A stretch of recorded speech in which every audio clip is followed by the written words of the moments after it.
Thanks so much, Michelle. We want to take a closer look now at those fiscal cliff talks right here in Washington. And joining us in Washington, Tara Sinclair, an economics professor at the George Washington University.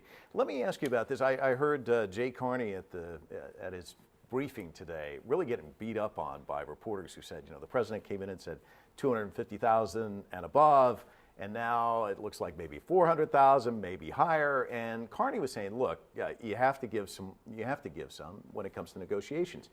It seems like the president's giving there. Where do you see the Republicans giving? Are you optimistic? I am optimistic, at least for today. The negotiations change day by day, but it looks like today there's some movement. And so I think the key thing that we're excited about is seeing that the Republicans are saying revenue's on the table and that tax rates, at least for very high income people, those are also on the table. So where do you think the sticking point is right now? Is that the biggie, the tax, the number? Is it, because both sides want to kind of come away looking as though they got a victory. Right, and I think at this point they're both just hoping to look like they got some better part of the deal in the compromise. So the Republicans are going to want to say that they got something more on spending than anybody was expecting they were going to get.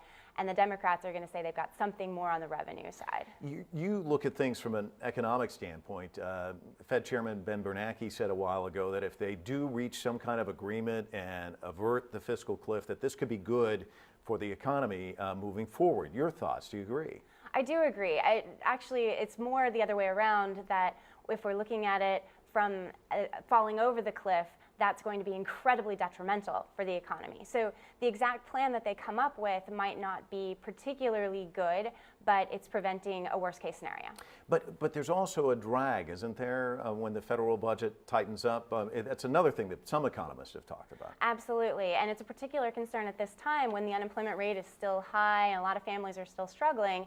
When we see that government spending might drop and the tax rates might rise, maybe this isn't exactly the right time for it, but unfortunately this is the time when there's political will and we've got to do it sometime. There's a common belief here in the United States that Congress is really good at kicking the can down the road, and they don't really like to do things until the howitzer's pointed at their head. This case in point, February, there's another howitzer coming, which is the debt ceiling.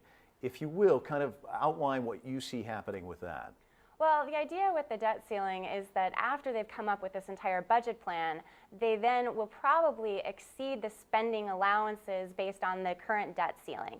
So they're going to have to come up with a second bill that allows them to raise that debt ceiling. So even after they've negotiated the budget, they still have to go back and fight about it again.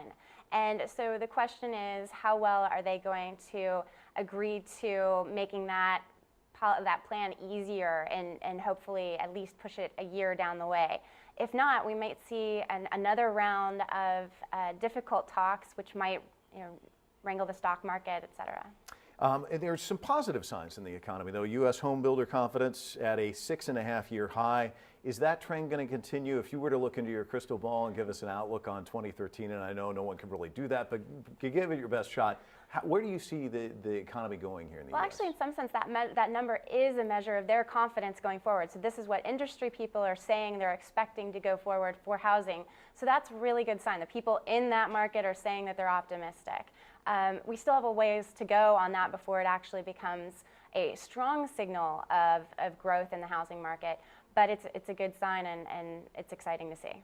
I've heard a couple of former lawmakers recently say that they think this is a really ripe opportunity in this next Congress for Congress to thread the needle and really come up with meaningful tax reform. I know you've heard this a lot too. What would that do in terms of helping with the economy in your sense, and do you think it's a possibility? Well, I think what we really want to talk about for meaningful tax reform that's going to make a huge difference for our economy long term is actually putting Medicare on the table. That's really where we're looking at unsustainable increases. And that's still not being very much talked about. And so I am concerned that they're going to make this deal now and maybe some small tweaks to it in the coming months, and they're going to kick that can down the road. All right, Tara Sinclair, thank you so much for joining us tonight. Certainly appreciate it. Thank you.